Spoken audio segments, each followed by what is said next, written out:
Hello everybody, and welcome to Ancient Architects.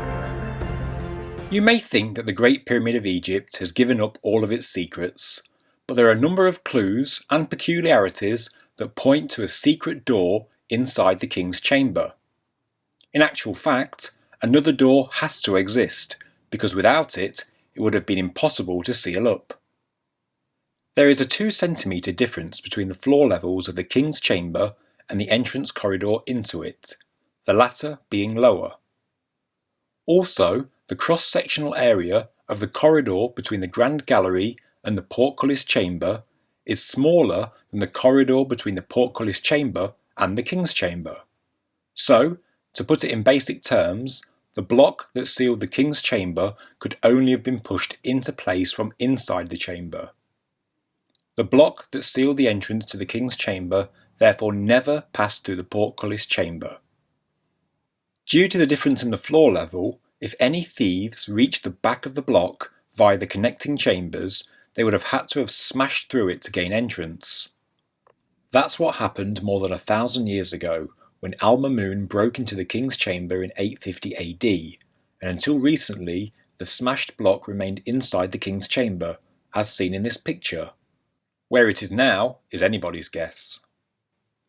This crude entrance, believed to be the only one, is the one that tourists now use to enter the king's chamber, but evidence suggests that originally it was just an access route, used during its construction and not the main entrance. After its removal from the north wall, the block that covered the access route was placed next to the so-called sarcophagus, and next to an area of the king's chamber that was dug by Al-Mamun.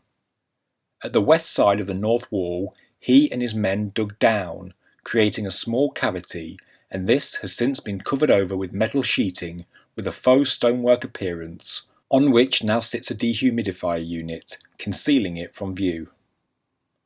Al-Mamun clearly had a reason to dig in this area, but, by all accounts, he gave up, and apparently found nothing in his search for treasure. But little did he know that although he was in the right area, instead of digging down, he should have dug horizontally. Look at the structure of the north wall of the king's chamber. The blocks in pink form a doorway that takes the entire weight of the granite ceiling beams. The yellow blocks filling the doorway don't actually bear on the central block at the bottom, coloured in blue.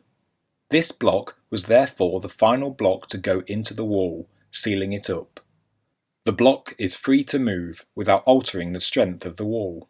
The discovery was made by the famous French architect Jean Pierre Houdin. He has analysed the wall in great detail and notes that the first yellow block above the blue is cracked in 2 places at the centre, proving that there was once a space between the 2 blocks. If the 2 blocks had a tight fit, it would not crack in such a manner. By digging the floor in front of the north wall, Al-Mamun's workers may well have caused the wall to move by a few millimetres, which would be enough to crack the yellow block and cause it to rest on the blue block for the first time. Houdin also managed to slide a credit card through the right-hand joint between the blue block and the pink block with ease. It is impossible to do this elsewhere.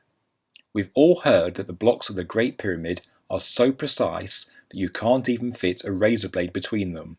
Well, not in this one specific place. He also noticed that the blue block is slightly below the adjacent pink block, which shows that it was put into position at a different time. Interestingly, the sarcophagus lines up directly with the blue block, and also fits through the gap that would be created if the blue block was removed. This is clearly how the sarcophagus got into the king's chamber, and was therefore unlikely to have been placed into position during the pyramid's construction.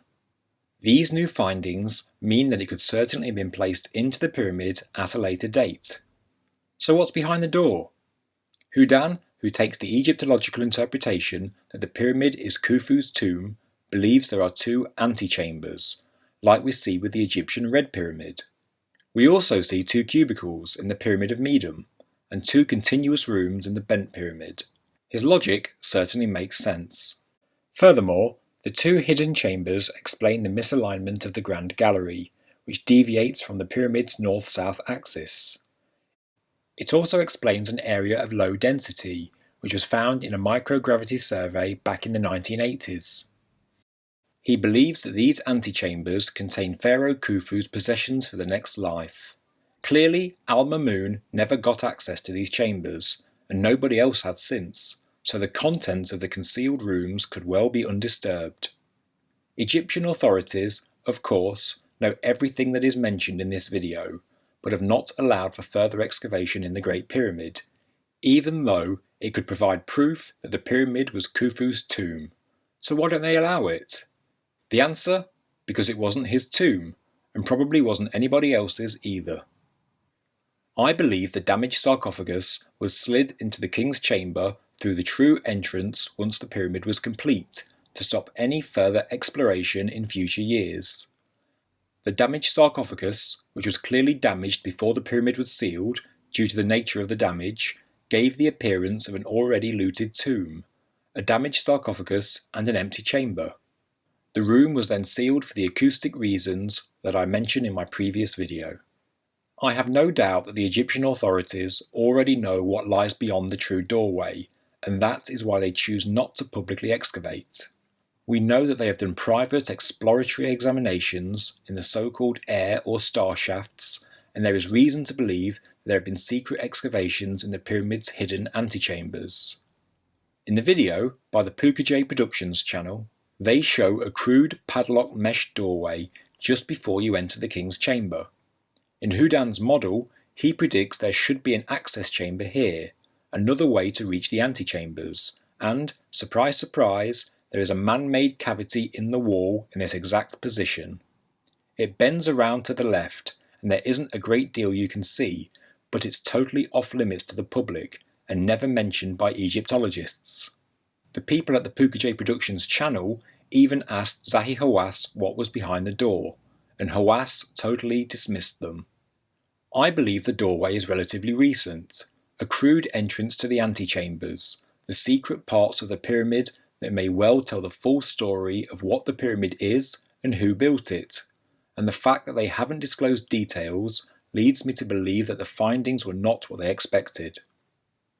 In my previous video, I explained that I believed Egypt's first pharaoh, Narmer, who reigned at about 3100 BC, built the Great Pyramid. I believe he, a descendant of the kings of Mesopotamia, built it to be an agricultural machine, to pump huge amounts of water into the landscape and to halt the desertification of Lower Egypt. And then the pyramid's unquestionable acoustic properties would create an electrical field, capable of deflecting very low frequencies, which have been proved to stimulate the growth of crops. Maybe I'm way off the mark, or maybe I'm closer than you think. But then again, maybe it was just the tomb of King Khufu, as experts suggest. All I say is, if Egyptologists are so sure, then prove it. You have nothing to lose in publicly excavating the hidden chamber. Just think of the headlines it will create, and the new interest, intrigue, and tourism into ancient Egypt it will generate. A world-renowned architect in Jean Pierre Houdin has proved a chamber is there, so why won't they publicly investigate it? Because, in my opinion, they already have, and they found something they don't want us to see, and I'm sure it has nothing to do with Pharaoh Khufu. Thank you very much for watching. This has been Matt at Ancient Architects. Please subscribe to the channel, please like the video, and please leave a comment below. Thank you very much.